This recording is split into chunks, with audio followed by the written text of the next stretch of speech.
ശ്രീ ഗുരുഭ്യോ നമ. വൃത്തത്തിലെ ശൂന്യത. 1 മുതൽ 10 വരെ എഴുതി പഠിക്കുന്ന കുട്ടിക്ക് 10 ഏറ്റവും വലിയ സംഖ്യ. എന്നാൽ 50 വരെ എഴുതി പഠിച്ചാൽ 50 വലിയ സംഖ്യ. ഇനി 100 വരെ പഠിച്ചാലോ 10 50 99 ഒന്നും വലിയ സംഖ്യയേ ആയിരിക്കില്ല. അങ്ങനെ പഠിക്കും തോറും വലിയ സംഖ്യ മാറിക്കൊണ്ടേയിരിക്കും. അങ്ങനെ അവസാനം ഏറ്റവും വലിയ സംഖ്യ ഏതാണ് എന്ന് ചോദിച്ചാൽ അവൻ പഠിച്ച സംഖ്യകളെ നിരത്തി ഒരു ഉത്തരവും പറയില്ല. കാരണം അത് അനന്തമാണ്. അതിനാൽ വലുത് ഏത് എന്ന് പറയാനാവില്ല. ഇവിടെ ചെറുതും വലുതുമായ സംഖ്യ ഉണ്ടായത് എങ്ങനെ? താരതമ്യം ചെയ്യുന്നതുകൊണ്ട് മാത്രമാണ്.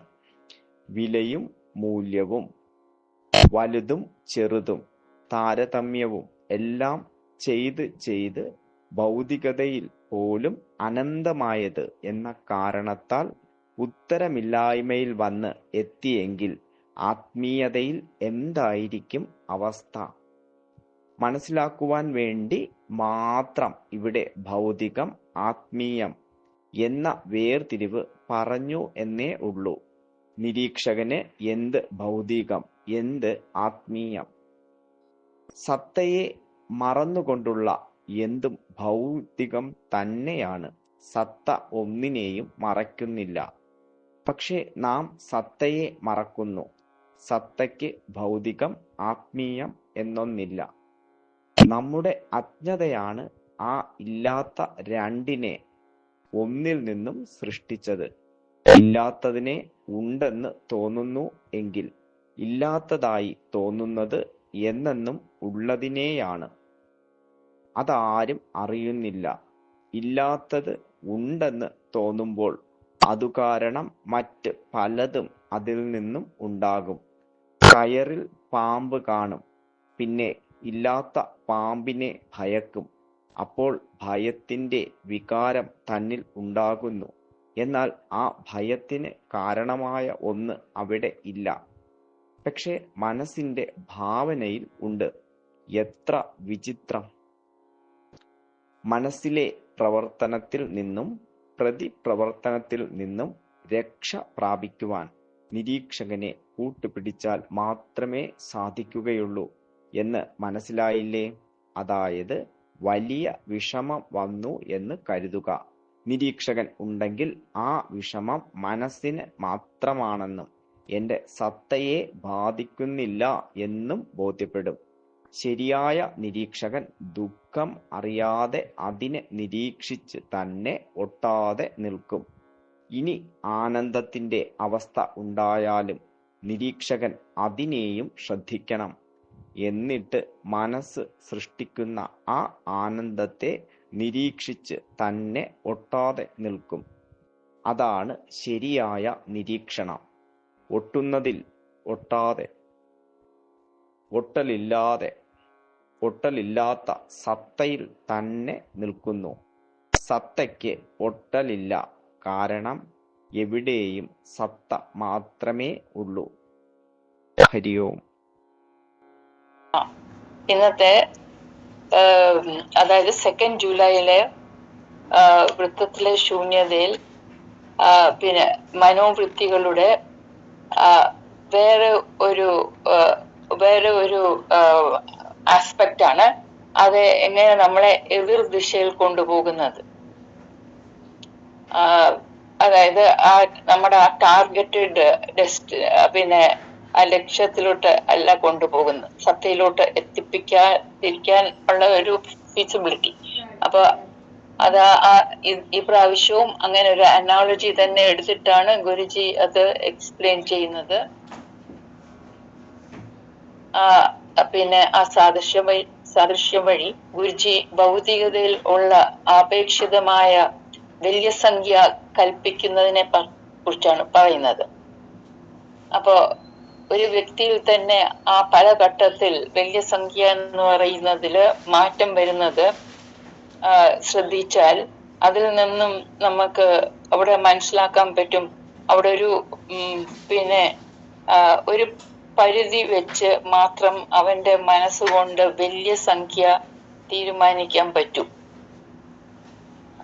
അതിന്റെ ലിമിറ്റേഷൻ അല്ലെങ്കിൽ അവന്റെ അറിവിന്റെ ലിമിറ്റേഷനെ കുറിച്ച് ബോധ്യവാൻ ആകുകയുള്ളൂ. അങ്ങനെ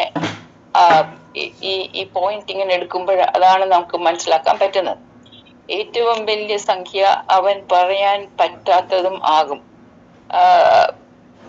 കാരണം നമ്പേഴ്സ് ഒക്കെ ആദ്യം പറഞ്ഞാലും പിന്നെ ഒരു ലിമിറ്റേഷൻ വരും. സീമാതീതമായ ഒരു അവസ്ഥയിൽ ചെന്നെത്തും. അപ്പോ ഈ പിന്നെ വലിയ സംഖ്യ എന്നുള്ള ആ കൺസെപ്റ്റും ചെറുതും വലുതും ഇതെല്ലാം വന്നത് താരതമ്യം മൂലം ആണ്. ആ ധാരണ കമ്പാരിസൺ വരുന്നതും കൊണ്ടാണ് അത് ഉണ്ടാവുന്നത്. ആ തരം ആശയങ്ങൾ നമ്മെ ഭൗതികതയിൽ നയിച്ചിട്ടുണ്ടെങ്കിൽ, അപ്പോ അങ്ങനാണെങ്കിൽ അത് ഈ കൺസെപ്റ്റ് വന്നത് ഭൗതികതയിലാണെങ്കിൽ, ഒരു ലിമിറ്റ്ലെസ്നെസ് എത്തിക്കുന്നുണ്ടെങ്കിൽ, അപ്പൊ ആത്മീയതയിൽ ലിമിറ്റ്ലെസ്നെസ്സിനെ കുറിച്ച് നമുക്ക് സങ്കല്പിക്കാൻ പോലും പറ്റത്തില്ലല്ലോ. It will be beyond imagination. സത്ത ഒന്നേ ഉള്ളൂ. അത് എല്ലാത്തിനെയും ഉൾക്കൊള്ളുന്നതുമാണ്. നമ്മുടെ അജ്ഞത മൂലം ഭൗതികത ആത്മീയത എന്നുള്ള നിർവചനം ഉണ്ടാകുന്നു. അതിലാണ് ഇപ്പം യഥാർത്ഥത്തിൽ ഇല്ലാത്തത്. ഗുരുജി അവിടെ ഒരു സ്റ്റേറ്റ്മെന്റ് പറയുന്നത് ഉണ്ട്. ഇല്ലാത്തത് ആത്മീയതയും ഭൗതികതയും. ഇല്ലാത്തത് ഉണ്ടെന്ന് തോന്നുന്നു എങ്കിൽ ഇല്ലാതായി തോന്നുന്നത് എന്നെന്നും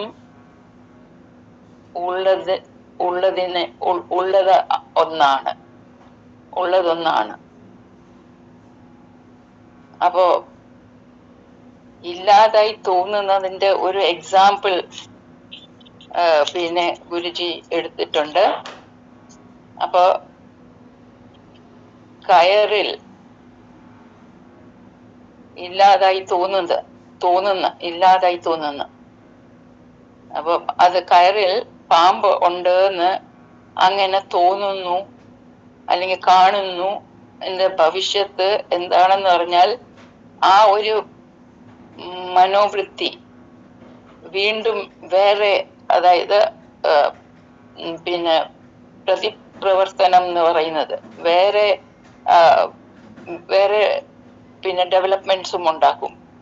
അതായത് തെറ്റായ ധാരണയിൽ നിന്നും പിന്നെ കയറ് പാമ്പാണെന്ന് ധരിച്ച് ഒരു ഭയം ഉണ്ടാവുകയും തെറ്റിദ്ധാരണയുടെ ബേസിൽ, എന്നിട്ട് ആ ഭയത്തിൽ നിന്നും പിന്നെ ആ വികാരം കൊണ്ട് വേറെ കോംപ്ലിക്കേഷൻസും ഉണ്ടാവുന്നത്. അപ്പോ അങ്ങനെ പിന്നെ അങ്ങനെയാണ് നമ്മൾ ഈ ഭൗതിക ലോകവും കാണുന്നത്. ആ രീതിയിലാണ് പിന്നെ കാണുന്ന ഈ മാനിഫെസ്റ്റഡ് വേൾഡ് എന്ന് പറയുന്നത് അതിന്റെ ഒരു ഫിഗറേറ്റീവ് ആയിട്ടൊരു മീനിങ്ങും ഉണ്ടല്ലോ. അതായത് മാനിഫെസ്റ്റഡ് വേൾഡ് കാണുമ്പം ഉള്ളത് ഒന്നിനെ കാണൂല. എന്നാൽ ആ ഉള്ളതിന് ഒന്നിനെ തെളിഞ്ഞാൽ ഈ മാനിഫെസ്റ്റഡ് വേൾഡ് ഫിസിക്കാലിറ്റി ഉണ്ടാവുമായിരിക്കും, അത് അവിടെ കാണുമായിരിക്കും. പക്ഷെ അതിന്റെ നമ്മുടെ മീനിങ്, അതായത് it is not the real thing, it is a creation of the സത്ത എന്ന ആ രീതിയിൽ ആ ഇന്റർപ്രിട്ടേഷൻ, അതൊരു ഇന്റർപ്രിട്ടേഷൻ ആയിരിക്കാം. പക്ഷെ ആ രീതിയിൽ നിശ്ചലത്വം ആ തലത്തിൽ നിന്ന് ആ രീതിയിൽ അത് അനുഭവിച്ചു വരുമ്പം എവ്രിതിങ് ഈസ് കണ്ടെയ്ൻഡ്. ആ നിശ്ചലത്വം എല്ലാത്തിലും ഉള്ളതാണ്. അത് ഈ കാണുന്ന ഈ ഫിസിക്കൽ ആയിട്ടുള്ള വേൾഡിലും ഉള്ളതാണ്. ആ ക്രിയേറ്ററിന്റെ ഒരു പാർട്ട് ആണെന്ന് ഉള്ള രീതിയിൽ ആ ഒരു ആ റിയാലിറ്റിയിൽ നിന്നും മാറിപ്പോയിട്ട് ആ ഫിസിക്കാലിറ്റിയിൽ നിന്ന് ഉണ്ടാവുന്ന വേറെ ഡെവലപ്മെന്റ്സിൽ കുടുങ്ങി കിടക്കുന്നതായിരിക്കും. അപ്പോ ആ മനസ്സിന്റെ ആ ആസ്പെക്റ്റ് ആണ് ഇവിടെ ഡീൽ ചെയ്യുന്നത്. മനസ്സിന്റെ പ്രവൃത്തികളും, അതായത് ആ മനോവൃത്തികളും, അത് പിന്നെ അവയിൽ നിന്ന് ഉണ്ടാവുന്ന മറ്റ് വൃത്തികളും ഉണ്ടാകുമ്പോൾ നിരീക്ഷകന്റെ സഹായത്താൽ മാത്രം അവയുടെ അമർത്തിപ്പിടുത്തം നിന്ന് രക്ഷപ്പെടാൻ പറ്റുകയുള്ളൂ. ഏത് വികാരത്തെയും നിരീക്ഷകൻ ഒട്ടൽ ഇല്ലാതെ നിരീക്ഷിക്കും. അതായത് ദുഃഖവും അല്ലെങ്കിൽ ആനന്ദവും അല്ലെങ്കിൽ പിന്നെ എന്താണ് ആശ, നിരാശ, എന്തെങ്കിലും ഈ ഏത് വികാരമായാലും അത് ഒട്ടലില്ലാതെ അത് നോക്കി പിന്നെ ഒബ്സർവ് ചെയ്യുന്നതാണ്, വിറ്റ്നസ് ചെയ്യുന്നതാണ്. അപ്പൊ നിരീക്ഷകൻ ഒട്ടുന്നതിൽ ഒട്ടാതെ ഒട്ടലില്ലാത്ത സത്തയിൽ തന്നെ നിൽക്കുന്നു. നിരീക്ഷന്റെ നേച്ചർ അതാണ്. സത്തയോ, സത്തയ്ക്ക് ഒട്ടലേ ഇല്ല. സർവവ്യാപി ആയതുകൊണ്ട് സത്ത മാത്രം എല്ലായിടത്തേ ഉള്ളൂ. അപ്പോ ആ ഒരു റിയാലിറ്റിയിലോട്ട് വരണമെങ്കിൽ ഈ നാനാത്വം ഒക്കെ ഉണ്ടാകാതിരിക്കാൻ ഉള്ള നമ്മൾ സൃഷ്ടിക്കുന്ന ആ നാനാത്വം ഇല്ലാതെ അങ്ങോട്ട് പോകാനും ഈ ഒരു പിന്നെ വൃത്തത്തിലെ ശൂന്യത ഹെൽപ്ഫുൾ ആയിരിക്കും. ഹരിയോ ഹരിയോ ഹരി. നമ്മളെല്ലാവരും നമ്മുടെ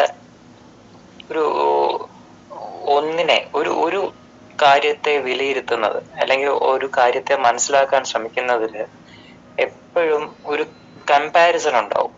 മറ്റൊന്നിനെ കമ്പയർ ചെയ്താണ് നമ്മൾ എന്ത് ചെയ്യുന്നത്, ഒരു കാര്യത്തെ മനസ്സിലാക്കാൻ ശ്രമിക്കുന്നത്.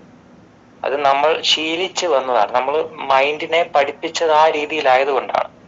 എന്തിനേയും കമ്പയർ ചെയ്ത് അത് നല്ലത്, ഇത് മോശം, അല്ലെങ്കിൽ അതാണ് ശരി, ഇതാണ് തെറ്റ്, ഇത് തെറ്റ് എന്നുള്ള രീതിയിലെല്ലാം കമ്പയർ ചെയ്യും. അപ്പം ആ ഒരു രീതി മൈൻഡിന്റെ ഒരു ലോ ലെവലിൽ നിൽക്കുന്ന ഒരു രീതിയാണ്, ഒരു തലമാണ്. ആ തലത്തിലാണ് ഈ കമ്പാരിസണും ഇതെല്ലാം വരുന്നത്. അപ്പം സാധനയിലേക്ക് വരുമ്പോഴോ, ഇത് തുടർന്നുകൊണ്ട് നമ്മൾ പോകുമ്പോൾ അവിടെ നമ്മൾ അറിവ് നേടുമ്പോൾ നമ്മൾ പരസ്പരം പല സാധകർ തമ്മിൽ കമ്പയർ ചെയ്യും. അവിടെ ഒരു തെറ്റായ ഒരു ഇൻഫർമേഷനാണ് നമുക്ക് ലഭിക്കുന്നത്. ആ കമ്പാരിസൺ കൊണ്ട് നമുക്ക് കിട്ടുന്നത് ഒരു തെറ്റായിട്ടുള്ള ഇൻഫർമേഷനാണ്. ഒരു സാധകന്റെ മനസ്സ് എങ്ങനെയാണെന്ന് ആ സാധകന് മാത്രമേ അറിയുള്ളൂ. വേറൊരു സാധകന്റെ പ്രവൃത്തിയിലൂടെ ചിലപ്പോൾ അത് അറിയണം നിർബന്ധമില്ല. അപ്പം ഒരു തെറ്റായിട്ടുള്ള ഒരു ഇൻഫർമേഷൻ അവിടെ കമ്പാരിസൺ മൂലം ഉണ്ടാവുകയാണ്. അത് കാരണം എന്ത് പറ്റുന്നു, നമ്മൾ അതിൽ വേർതിരിവ് കാണാൻ ശ്രമിക്കും. ഒരു സാധകൻ ആ ഒരു ടൈപ്പാണ്, അല്ലെങ്കിൽ അത് ഇങ്ങനെയാണ് അവന്റെ ക്യാരക്ടർ എന്നുള്ള രീതിയിൽ നമ്മൾ തെറ്റിദ്ധരിക്കും. അപ്പൊ ആ ഒരു അകൽച്ച അവിടെ കൂടുകയും ചെയ്യും. ഒരു കമ്പാരിസൺ എപ്പോഴും മൈൻഡിന്റെ ഒരു ബേസിക് ക്യാരക്ടർ തന്നെയാണ്. ഇപ്പൊ ഒരു സാധകനോട് ഒരു കമ്പാരിസൺ ചെയ്യുന്ന ഒരാള് എന്ത് ചെയ്യും, സ്വാഭാവികമായിട്ടും ഒരു ഗുരുവിനെയും കമ്പയർ ചെയ്യും. ഗുരു പറയുന്ന അറിവിനെ കമ്പയർ ചെയ്യും. അത് ശരിയാണോ തെറ്റാണോ എന്ന് സ്വന്തം മനസ്സിന്റെ ഭാവനയുമായിട്ട് കൂട്ടിക്കുഴപ്പിച്ച് എന്ത് ചെയ്യും, കമ്പയർ ചെയ്യും. ഗുരു ശരിക്കും ആ ബോധസ്വരൂപനായിട്ട് നിൽക്കുകയാണ്. അറിവ് തന്നെയാണ് ഗുരു. പക്ഷെ ആ അറിവിനെ എന്ത് ചെയ്യും, നമ്മൾ നമ്മുടെ മൈൻഡ് വെച്ച് കമ്പയർ ചെയ്യും. അപ്പൊ അവിടെ യഥാർത്ഥ അറിവ് എന്താണോ അത് നമുക്ക് ലഭിക്കാതെ പോകും. അതെന്തുകൊണ്ടാണ് നമുക്കത് ലഭിക്കാതെ പോകുന്നത്?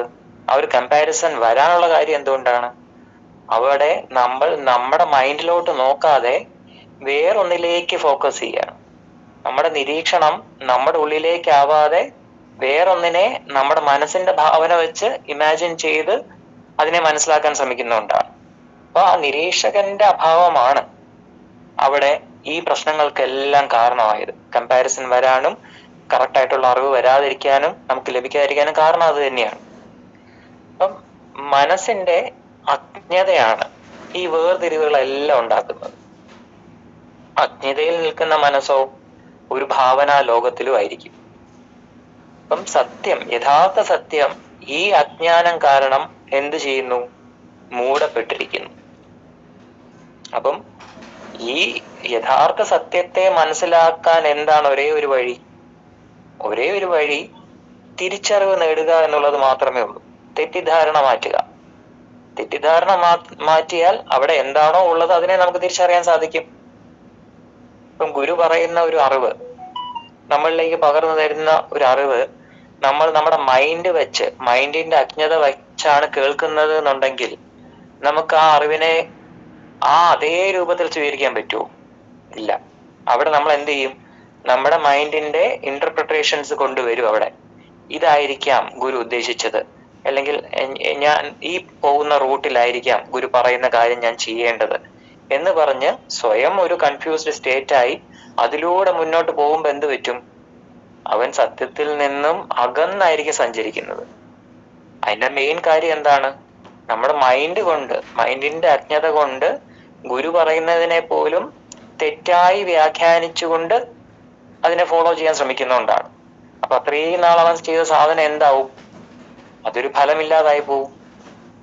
പിന്നീടായിരിക്കും ബോധ്യം വരുന്നത്, അയ്യോ ഞാൻ എൻ്റെ മനസ്സിന്റെ രീതിയിൽ നിന്നാണല്ലോ വ്യാഖ്യാനിച്ചത്, ഇത്രയും സമയം ഞാൻ വെറുതെ കളഞ്ഞില്ലേ, ഞാൻ ഗുരുവിനെ മനസ്സിലാക്കിയില്ലല്ലോ എന്നുള്ളൊരു തെറ്റിദ്ധാരണ, ഒരു കുറ്റബോധം അവിടെ വരും. അപ്പോ ശരിക്കും പറഞ്ഞാൽ നമ്മൾ നമ്മളിലേക്ക് നിരീക്ഷിക്കുമ്പോൾ എന്ത് പറ്റും? നമുക്ക് അവിടെ ഒരു നിരീക്ഷകൻ ഉണരുകയും നമുക്ക് യഥാർത്ഥ ഒരു അറിവിലേക്ക് എത്തിപ്പെടാൻ പറ്റും. സത്യത്തെ തിരിച്ചറിയാൻ പറ്റും. അജ്ഞത മാറുമ്പോൾ സത്യത്തെ തിരിച്ചറിയാൻ പറ്റും. ഈ അജ്ഞത മാറുവാനാണ് നമ്മൾ എന്ത് ചെയ്യുന്നത്? മനസ്സിനെ നിരീക്ഷിച്ച് വിവേക ബുദ്ധിക്ക് പ്രവർത്തിക്കാൻ വേണ്ടിയിട്ട് അവസരം കൊടുക്കുന്നത്.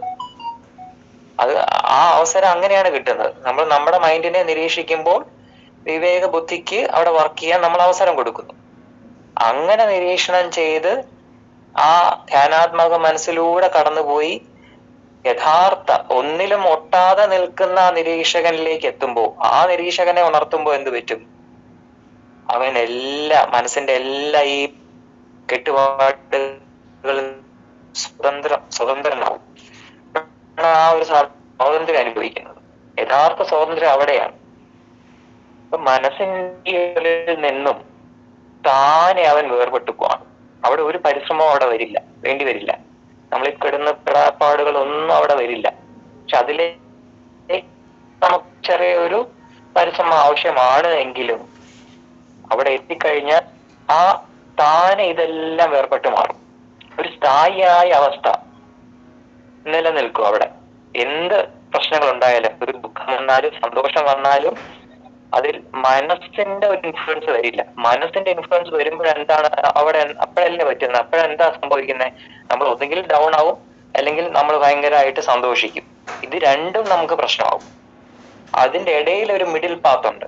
ഒരു സ്ഥായിയായിട്ടുള്ള അവസ്ഥയിൽ, ഒരു സ്ഥായിയായിട്ട് സ്ഥിരമായിട്ടുള്ള ഒരു അവസ്ഥയിൽ നിലനിൽക്കാൻ സാധിച്ചാൽ, ആ നിരീക്ഷകൻ അവിടെ ഉണർന്നാൽ നമുക്ക് എന്ത് സംഭവിച്ചാലും, ഒരു ദുഃഖം സംഭവിച്ചാലും, ഒരു വീഴ്ച സംഭവിച്ചാലും, അല്ലെങ്കിൽ ഒരു സന്തോഷം സംഭവിച്ചാലും, അല്ലെങ്കിൽ ഒരു അനുഭവം കിട്ടിയാലും നമ്മൾ അതിനെ അതിൻ്റെതായിട്ടുള്ള രീതിയിൽ നമുക്ക് കാണാൻ പറ്റും. ഒന്നിലും നമ്മൾ അതിൽ ഒട്ടുന്നില്ല. അപ്പോൾ ആ ഒട്ടലില്ല എന്ന് പറയുന്നത് അവനിലെ നിരീക്ഷകൻ ഉണരുമ്പോൾ മാത്രമേ സംഭവിക്കൂ. അങ്ങനെ ആ നിരീക്ഷകനെ ഉണർത്തി, ആ സത്യയോട് ചേർന്ന് നിൽക്കുന്ന ആ നിരീക്ഷകനെ ഉണർത്തി ആ സത്യയെ അനുഭവിച്ച് അതായിട്ട് മാറുവാൻ ഒരു സാധകന് അപ്പോഴാണ് സാധിക്കുന്നത്. അതിലേക്കാണ് ഓരോ സാധകനും എത്തിപ്പെടേണ്ടത്. ഹരിയും ഹരിയും ഹരിയും. ഇന്നത്തെ വൃത്തത്തിലെ ശൂന്യതയില് ഭൗതികതയിൽ മാത്രം ഒതുങ്ങിപ്പോയാലുള്ള അപകടമാണ് ഗുരുജി ആദ്യം തന്നെ സൂചിപ്പിക്കുന്നത്. കാരണം സത്ത അതിസൂക്ഷ്മമായ ഊർജ ചൈതന്യമായി എങ്ങും നിറഞ്ഞു നിൽക്കുന്നു. അത് അനന്തവും എല്ലാത്തിൻ്റെയും ഉണ്മയുമാകുന്നു. പക്ഷെ മനുഷ്യൻ മനസ്സുകൊണ്ടും ബുദ്ധി കൊണ്ടും എല്ലാത്തിനെയും അറിയുവാനും താരതമ്യം ചെയ്യുവാനും അളന്ന് തിട്ടപ്പെടുത്തുവാനും ശ്രമിക്കുന്നു. എന്നാൽ ഭൗതികമായ വിലയിരുത്തലുകളെല്ലാം ആ അനന്തതയുടെ മുന്നിൽ പരാജയപ്പെടുന്നു. ഈശ്വരനെ അല്ലെ സത്തയെ മറന്നുകൊണ്ടുള്ള എന്തും ഭൗതികമാണ് എന്ന് ഗുരുജി പറയുന്നുണ്ട്. അതുകൊണ്ട് ഭൗതികവാദികളും നിരീശ്വരവാദികളും ആത്മീയത വെറും മിഥ്യയാണെന്ന് പറയുന്നത് നമ്മൾ കേൾക്കാറുണ്ട്. ഭൗതികതയെ മാത്രം മുറുകെ പിടിച്ചാലുള്ള ആ ഒരു ലിമിറ്റേഷൻ, പരിമിതിയെ കുറിച്ച് ഗുരുജി ഇവിടെ സൂചിപ്പിക്കുന്നുണ്ട്. ഏറ്റവും വലിയ സംഖ്യ എന്താണെന്ന് ചോദിച്ചാൽ അവർക്ക് ഉത്തരമില്ല. ഏറ്റവും ചെറിയ സംഖ്യ ഏതാണെന്ന് ചോദിച്ചാൽ ഉത്തരമില്ല. ദൃശ്യപ്രപഞ്ചം എങ്ങനെ ഉണ്ടായി എന്ന് ചോദിച്ചാൽ ഉത്തരമില്ല. ജീവൻ എന്താണെന്ന് ചോദിച്ചാലും ഉത്തരമില്ല. എന്നാൽ ഒരു അന്വേഷകൻ ശരീരത്തിനും മനസ്സിനും അതീതമായ ആ സത്യത്തെ തേടുന്നു. അതിനായി അവൻ ഗുരുവിനെ സമീപിക്കുന്നു. ആ ഗുരുവചനങ്ങൾ മാത്രമാണ് അവന് ലക്ഷ്യത്തിലേക്കുള്ള വഴി ചൂണ്ടിക്കാണിക്കുന്നത്. ആ ഗുരുവിൽ പൂർണ്ണ സമർപ്പണം ആ സാധകന് ഉണ്ടായിരിക്കണം. എങ്കിൽ മാത്രമേ അവന് ആ മുന്നോട്ട് പോകുവാൻ സാധിക്കുള്ളൂ. അപ്പൊ ഇവിടെ ഗുരുജി വേറെ ഒരു കാര്യം കൂടി പറയുന്നുണ്ട്. അതായത് സത്തക്ക് ഭൗതികം ആത്മീയത എന്ന വേർതിരിവുകളില്ല. എല്ലാത്തിന്റെയും ഉണ്മയായി സത്ത നിലകൊള്ളുന്നു. സത്ത തന്നെ നിരീക്ഷകനുമായതുകൊണ്ട് നിരീക്ഷകനും ഭൗതികം ആത്മീയം എന്ന വേർതിരിവുകളില്ല. ഇതെല്ലാം സൃഷ്ടിക്കുന്നത് നമ്മുടെ മനസ്സാണ്. സൂര്യൻ ചൂടും പ്രകാശവുമായി നിലനിൽക്കുന്നത് പോലെ സത്തയും നിരീക്ഷകനും ഒന്നായി നിലകൊള്ളുന്നു. അപ്പൊ ഗുരുജി നിർദ്ദേശിക്കുന്നതനുസരിച്ച് ഒരു സാധകൻ തന്നിലെ നിരീക്ഷകനെ ധ്യാനിച്ച് ഉണർത്തി നിർത്തിയാൽ അവനിലെ അജ്ഞത നീങ്ങി അവന് സത്യം വെളിപ്പെടുത്തും. നിരീക്ഷകന്റെ പ്രാധാന്യത്തെ കുറിച്ച് ഗുരുജി എല്ലാ വൃത്തത്തിലെ ശൂന്യതയിലും സൂചിപ്പിക്കുന്നുണ്ട്. അപ്പൊ ഈ അജ്ഞത സൃഷ്ടിച്ച മനസ്സിന്റെ ആ ഭ്രമങ്ങളിൽ നിന്നും രക്ഷ നേടുവാൻ നിരീക്ഷകൻ മാത്രമാണ് ശരണം. ആ ഉദാഹരണമായിട്ട് കയറിൽ പാമ്പ് ആയിട്ട് തോന്നുന്നതൊക്കെ ഇവിടെ ഗുരുജി വിവരിച്ചിട്ടുണ്ട്. അതൊക്കെ മനസ്സിന്റെ ഭ്രമങ്ങളാണ്. അപ്പൊ ആ നിരീക്ഷകനെയാണ് ഗുരു എപ്പോഴും ചൂണ്ടിക്കാട്ടി തരുന്നത്. അതുപോലെ ഗുരുജി വളരെ ലളിതമായിട്ടാണ് ഈ വേദാന്ത സത്യങ്ങളൊക്കെ വൃത്തത്തിലെ ശൂന്യതയിലൂടെ കാട്ടിത്തരുന്നത്. ഈ നിമിഷത്തിൽ നിലനിൽക്കുക എന്നത് അത്ര എളുപ്പമുള്ള കാര്യമല്ല.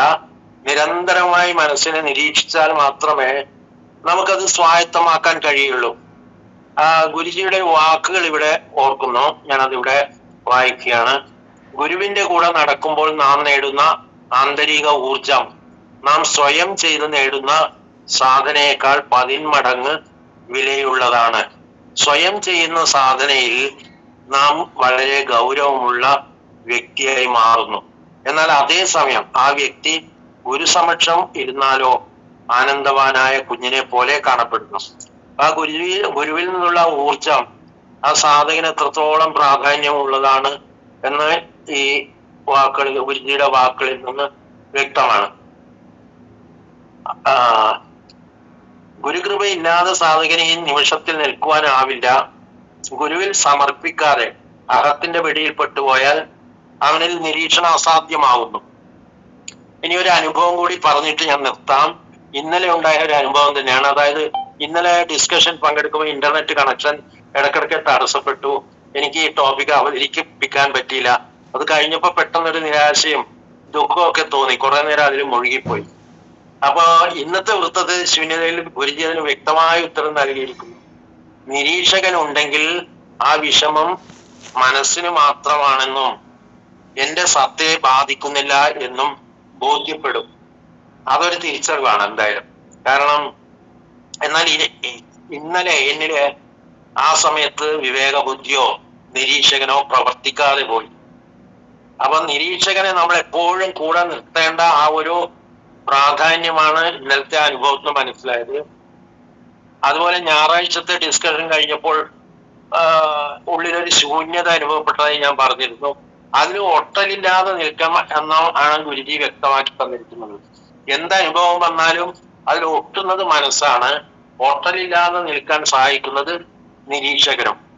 അപ്പോൾ നിരീക്ഷകനെ എപ്പോഴും ഉണർത്തുവാൻ ശ്രമിച്ച് മനസ്സിൽ കൂടി കടന്നു പോകുന്ന വികാരങ്ങളെ ഒട്ടലില്ലാതെ നിരീക്ഷിക്കുവാൻ നമുക്ക് കഴിയണം എന്ന് ബോധ്യപ്പെട്ടു.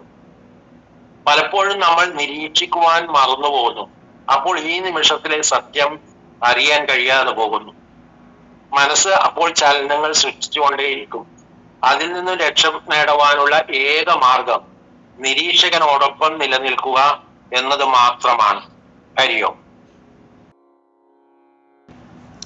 ഹരിയോ. എല്ലാ ദിവസത്തെയും പോലെ തന്നെ ഇന്നത്തെ വിഷയവും നമുക്ക് ഒരു കാരണവശാലും മനനം ചെയ്ത് നമ്മുടെ അറിവ് ഉപയോഗിച്ച് അതിനെ വിശദീകരിക്കുവാൻ കഴിയുന്നതല്ല.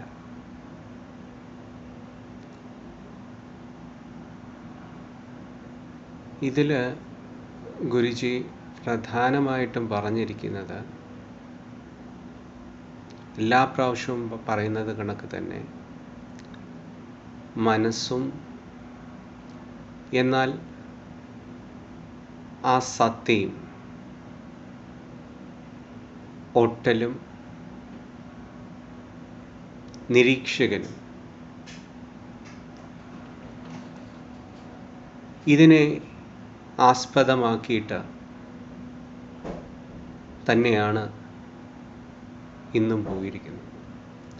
ഇതിൽ ആദ്യം ഗുരുജി പറഞ്ഞതിൽ ഏറ്റവും അതിൻ്റെ ആ സംഖ്യയുടെ ഒരു എക്സാമ്പിൾ പറഞ്ഞ് അത് സത്യമായിട്ട് കണക്ട് ചെയ്ത കാര്യം ഇതാ ആണ്. അതായത് ആ സംഖ്യ എന്ന് പറയുന്നതിൽ തന്നെ നമ്മൾ ആദ്യം ആലോചിച്ച് നമ്മൾ നോക്കുകയാണ്. ആ മനസ്സിനെയാണ് ആ ഭൗതിക വ്യവഹാരത്തിൽ നിൽക്കുന്നത് മനസ്സാണ്. ആ സംഖ്യ അവസാനം നമ്മൾ നോക്കിക്കഴിഞ്ഞാൽ എത്രയാണ് വലിയ സംഖ്യ എന്ന് നമ്മൾ പറയാതെ നിശബ്ദമാകുന്ന കണക്ക് തന്നെ മനസ്സ് അത്രയും വിശാലവും അഗാധവുമാണ്. ഒരു സാധാരണ ഒരു ആത്മീയ അല്ലെങ്കിൽ ആ പാതയിലേക്ക് വരാത്തൊരാളെ സംബന്ധിച്ചിടത്തോളം മനസ്സിൻ്റെ അപ്പുറം ഒരു ലോകം അവർക്കില്ല. അപ്പോൾ ഞാൻ ഈ സംബന്ധിച്ച് ഞാൻ 2 ദിവസം മുമ്പ് ഹൈക്കോടതിയിലെ വളരെ സീനിയറായിട്ടൊരു അഭിഭാഷകനുമായിട്ട് സംസാരിച്ചപ്പം നമ്മളിപ്പോൾ നമ്മുടെ ഈ ക്യാമ്പൊക്കെ കഴിഞ്ഞാൽ അപ്പോൾ നമുക്ക് ആ ക്യാമ്പൊക്കെ കഴിയുമ്പോൾ നാച്ചുറലി നമുക്കൊരു ഓറയുണ്ടാവും. അപ്പോൾ പലരും നമ്മൾ ഈ അട്രാക്റ്റഡ് ആയിട്ട് ശ്രദ്ധിച്ചതാണ്, ഇതിങ്ങനെ വരും നമ്മളടുത്ത്. അപ്പോൾ ഞാൻ ഇപ്പോൾ അടുത്ത് ഇങ്ങനെ കൂടുതലും ഇതൊക്കെയാണ് ഞാൻ പറഞ്ഞ ചെറുതായിട്ടൊക്കെ ഉണ്ട് കാര്യങ്ങൾ. അപ്പം എല്ലാം സ്പിരിച്വാലിറ്റി എന്ന് പറയുന്നതൊക്കെ പോസിബിൾ ആണോ അതിനെക്കുറിച്ച് ചോദിച്ചു. ഞാൻ പറഞ്ഞു എന്താ അത് പറ്റാത്തത്? ആത്മാവെന്നൊക്കെ പറയുന്നത് ചിന്തിക്കുവാൻ കഴിയുമോ? അങ്ങനെ ഒരു സാധനം ഉണ്ടോ? വെറുതെ അല്ലേ പറയുന്നേ? അപ്പം ഞാൻ ചോദിച്ചു, സാറ് മനസ്സ് ഉണ്ടോ? മനസ്സുണ്ട്. അത് എത്രയാണ്? മനസ്സിൻ്റെ വ്യാപ്തി എങ്ങനെയാണ്? അതാണല്ലോ, മനസ്സാണല്ലോ എല്ലാം. അത് അതിനെ ഡിഫൈൻ ചെയ്യാൻ പറ്റാത്ത അത്രയും ഇതാണ് മനസ്സ്. അപ്പം അദ്ദേഹത്തിൻ്റെ അടുത്ത് പറഞ്ഞത്, ഞാൻ പറഞ്ഞ മനസ്സിന് ലിമിറ്റേഷൻസ് ഉണ്ട്, അത് ലിമിറ്റഡ് ആണ്. എന്നാൽ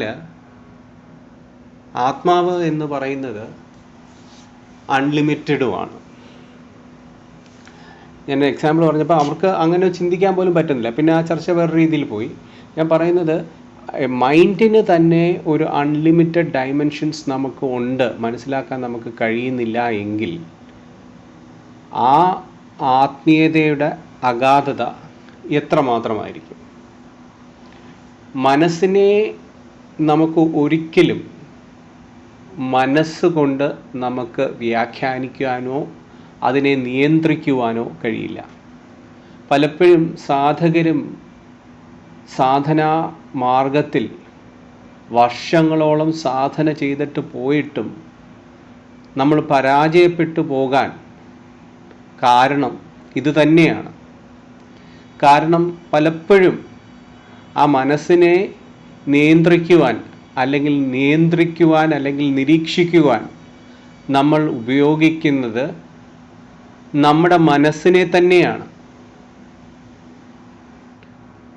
തീർച്ചയായും നമുക്ക് ഗുരുവിൻ്റെ വചനങ്ങളും ഇതെല്ലാം നമ്മൾ മനനം ചെയ്ത് തുടങ്ങുമ്പോൾ ആദ്യം നമുക്ക് ഒരു വിവേക ബുദ്ധി ഉദിക്കുന്നുണ്ട്.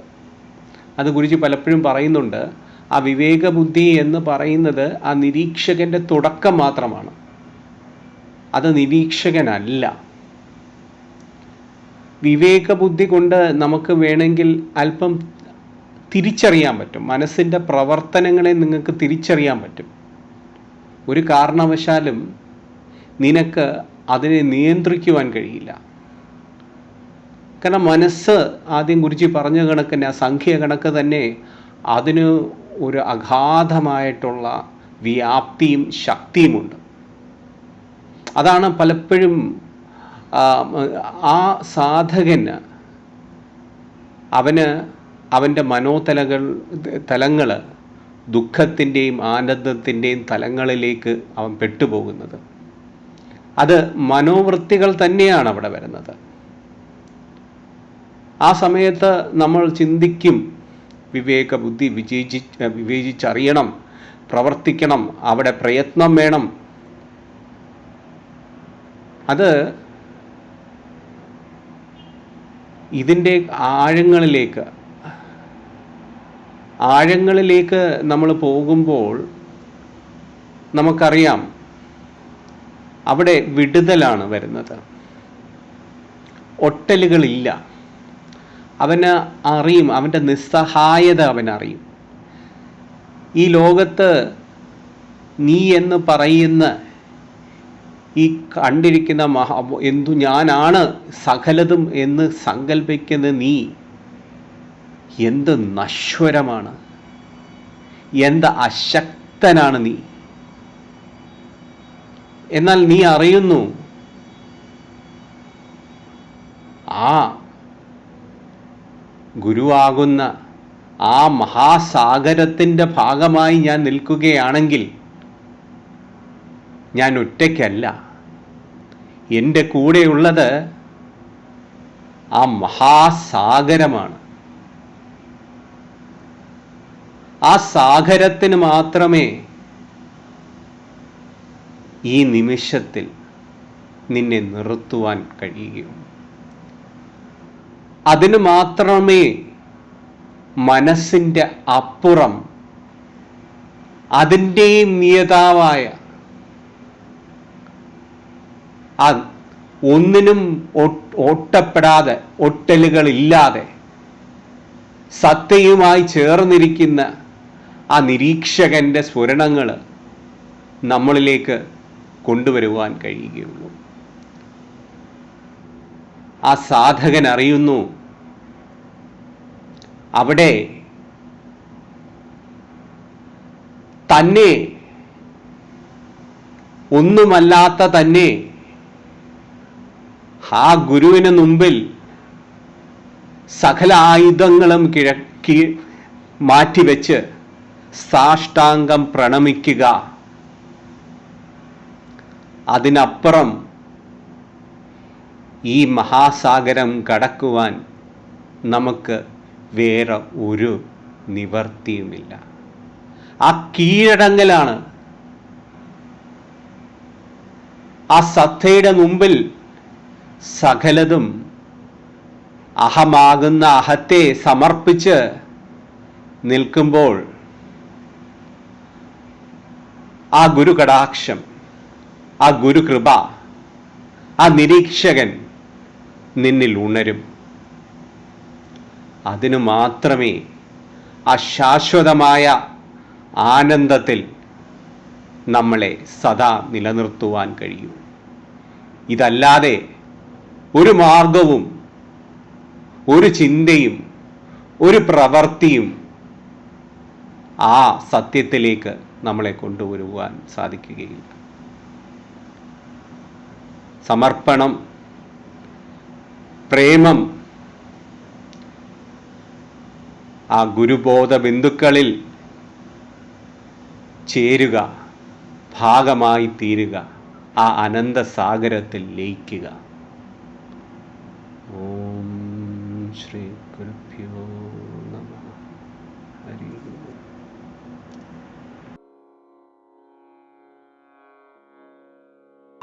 ഹരി ഓം. ഓം ശ്രീ ഗുരുഭ്യോ നമഃ. ഇന്നത്തെ വ്രതത്തിലെ ശൂന്യതയോടെ നമ്മൾ മനസ്സിലാക്കി എടുത്ത കാര്യങ്ങൾ ഷെയർ ചെയ്യാൻ ശ്രമിക്കുകയാണ്. ഞാനും തമ്മിലുള്ള അടുക്കുന്നതും ഞാനും തമ്മിൽ അകലുന്നതും ഒത്തിരി വ്യത്യാസമുണ്ട്. അല്ലെങ്കിൽ ഇത് രണ്ടും പ്രശ്നമാണ്. ഞാൻ എന്നോട് അടുക്കുന്നത് ഒരിക്കലും സത്യം അറിയാൻ വേണ്ടിയിട്ടല്ല. ആ സത്യം അറിയാൻ വേണ്ടി ആ ഘടകങ്ങളൊന്നും നമ്മളെ അനുവദിക്കുന്നില്ല എന്നുള്ളതാണ്. ഇനി എന്നിൽ നിന്നും അകലുന്നത് അതും സത്തയിൽ നിന്നുള്ള വേർതിരിവാണ് കാണിക്കുന്നത്. അപ്പോൾ ഇതിൽ നിന്ന് മനസ്സിലാക്കിയെടുക്കാൻ നമ്മൾ ശ്രമിക്കേണ്ടത് നമ്മളില് എത്രത്തോളം മനസ്സിന്റെ സ്വാധീനം ഉണ്ട് എന്നുള്ളത് നമ്മൾ തിരിച്ചറിയേണ്ടതുണ്ട്. മനസ്സ് എപ്രകാരമാണോ നമ്മളെ ആ സ്വാധീന വലയത്തിൽ നിലനിർത്തുന്നത് എന്നുള്ളത് മനസ്സിലാക്കണം. നമുക്ക് കിട്ടുന്ന ഇംപ്രിൻസ് അല്ലെങ്കിൽ നമ്മൾ മനസ്സിലാക്കി എടുക്കുന്ന കുറെ ആശയങ്ങളുണ്ട്. ഈ ആശയങ്ങളൊന്നും നമ്മളെ സത്തയിലേക്ക് എത്തിക്കാനോ അല്ലെങ്കിൽ നമ്മുടെ ആ ഒരു ആത്മീയ പാതയിലേക്ക് ആന്തരിക യാത്ര നടത്തുന്നതിനൊന്നും സഹായം ചെയ്യുന്നുണ്ടാവില്ല. ഇവിടെ നമ്മൾ മനസ്സിലാക്കി എടുക്കേണ്ട ഒരു കാര്യമാണ്, വ്യക്തമായും മനസ്സിലാക്കേണ്ടത് ഇത്രമാത്രം: നീ പേറി നടക്കുന്ന മനസ്സ് നിന്നിൽ അന്തരം സൃഷ്ടിക്കുന്നു. എന്തിൽ നിന്നും? നിന്റെ സത്തയിൽ നിന്നും. മനസ്സിന്റെ ഒരു സ്വഭാവമാണ് എന്തിനോട് ഒട്ടിച്ചേർന്നിരിക്കുക എന്നുള്ളത്. ഈവൻ ആ നിരീക്ഷകനോട് പോലും ഒട്ടലിൽ നിൽക്കാൻ അത് വ്യഗ്രത കാണിക്കുന്നുണ്ട്.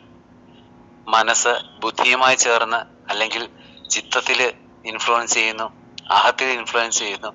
അപ്പോൾ മനസ്സിന്റെ ഒരു പ്രത്യേകത എന്ന് വെച്ചാൽ അതിന് എന്തെങ്കിലും ചാരി നിൽക്കുന്നേ മതിയുള്ളൂ. അതിന് ഇൻഡിപെൻഡന്റ് ആയിട്ട് നിൽക്കാൻ കഴിയുന്നില്ല എന്നുള്ളത് നമ്മൾ മനസ്സിലാക്കി എടുക്കണം. അപ്പോൾ ആ മനസ്സിനെ നമ്മൾ നിരീക്ഷിക്കുമ്പോൾ എത്രത്തോളം അതുമായിട്ട് താതാത്മ്യം പ്രാപിച്ച് നിൽക്കാൻ നമുക്ക് സാധിക്കും. അവിടെ വലിയ ഒരു അന്തരം നമ്മളിൽ സൃഷ്ടിക്കപ്പെടുന്നുണ്ട് മനസ്സ്. കാരണം നമ്മൾ ചിന്തിക്കുന്നത് ശരിയാണോ? പക്ഷെ ഇവിടെ ഒരു സാക്ഷീകരണം നമ്മളിൽ ഓരോ പ്രവൃത്തിയിലും ഉണ്ടായാൽ കുറെയൊക്കെ നമുക്ക് മനസ്സിലാക്കി എടുക്കാൻ സാധിക്കും. എന്തിന് സാക്ഷീകരണത്തിന് ഇമ്പോർട്ടൻസ് കൊടുക്കുന്നു? നമ്മൾ ഒരു സാക്ഷിയാം വണ്ണം നമ്മുടെ പ്രവർത്തനങ്ങളെ അപഗ്രഥിക്കാനും നിരീക്ഷിക്കാനും ശ്രമിക്കുമ്പോൾ യഥാർത്ഥത്തിൽ ആ മനസ്സിന്റെ പൊള്ളത്തരങ്ങൾ പലപ്പോഴും മനസ്സിലാക്കി എടുക്കാൻ സാധിക്കും. ഇവിടെ ഒട്ടൽ എന്ന് പറയുന്ന ഒരു പ്രോസസ്സിനെ പറ്റി ഗുരുജി പറയുന്നുണ്ട്. എപ്രകാരമാണ് ഒട്ടൽ നമ്മൾ സംഭവിക്കുന്നത്? ഈ മനസ്സിന്റെ ചാരലാണ് ഒട്ടൽ എന്ന് പറയുന്ന ആ അവസ്ഥ സൃഷ്ടിക്കപ്പെടുന്നത്. എന്തിനോടും ഒട്ടി നിൽക്കാനുള്ള വ്യഗ്രത മനസ്സ് കാണിക്കുന്നുവെങ്കിൽ തീർച്ചയായിട്ടും നമുക്ക് അതിന് തടയിടാൻ സാധിക്കണം. നമുക്ക് അത് ഭൗതികതയായാലും ആത്മീയതയായാലും നിരീക്ഷകൻ അതിന്റെ ജോലി ചെയ്തുകൊള്ളൂ എന്ന് നമ്മൾ ഗുരുജി ഇപ്പൊ ഇതിനകത്തൂടെ ഈ വൃത്തത്തിലെ ശൂന്യതയിലൂടെ പറഞ്ഞിരിക്കുന്നു. അപ്പോൾ നമ്മളിവിടെ ചിന്തിക്കേണ്ടത് ഒരു കാര്യമാണ്, ഇവിടെ ഭൗതികതയും ആത്മീയതയും ഇല്ല. നമ്മൾ ചെയ്യുന്നതെല്ലാം നമ്മുടെ സത്തയ്ക്ക് വേണ്ടിയിട്ടാണ് എന്നുള്ള ആ ധാരണയിൽ സൃഷ്ടിക്കുകയും വേണ്ട. കാരണം ഈ ഘടകങ്ങൾ ഉപയോഗിച്ചല്ലല്ലോ സത്തയെ തിരിച്ചറിയുന്നത്. സത്ത കൊണ്ട് തന്നെ തിരിച്ചറിയാൻ സാധിക്കണം. കാരണം നമ്മളിൽ നിലകൊള്ളുന്നത് ആ യഥാർത്ഥ ബോധമാണ്. ആ ബോധത്തിലൂടെ മാത്രമേ നമുക്ക് മുന്നോട്ട് പോകാൻ സാധിക്കുകയുള്ളൂ. ജീവിതത്തില് ഈ ഒട്ടലില്ലായ്മ എന്ന് അനുഭവിക്കാൻ തുടങ്ങിയോ അന്നേരം മാത്രമേ നമ്മുടെ മനസ്സ് നിശബ്ദമാകുള്ളൂ. നമ്മുടെ മനസ്സ് ചിന്തകൾക്ക് അതീതമായി പ്രവർത്തിക്കാൻ തുടങ്ങുകയുള്ളൂ. അപ്പോൾ ഇതിൽ നിന്നും ഇപ്പൊ കുറിച്ച് പറഞ്ഞ ഒരു ഫസ്റ്റ് പാരഗ്രാഫിൽ പറഞ്ഞൊരു കാര്യമുണ്ട്. നമ്മൾക്ക് ഒരു ഇംപ്രൻസ് കിട്ടുകയാണ്. 10 വരെ പഠിക്കുന്നു, 50 വരെ പഠിക്കുന്നു, അതാണ് ഏറ്റവും വലുത്. ഏറ്റവും ചെറുതും തമ്മിലുള്ള അന്തരങ്ങൾ സൃഷ്ടിക്കപ്പെടുന്നു. ഇതേപോലെ സാധനയിലും നമുക്ക് അനുഭവപ്പെടും. മറ്റുള്ളവരുടെ സാധനയെ പറ്റി നമ്മൾ ചിന്തിക്കും. മറ്റുള്ളവർ കയറി പോകുന്നു എന്നൊക്കെ ചിന്തിക്കുന്നു. സഹസാധകരുടെ യാത്രകളെ പറ്റി നമ്മൾ ചിന്തിക്കും.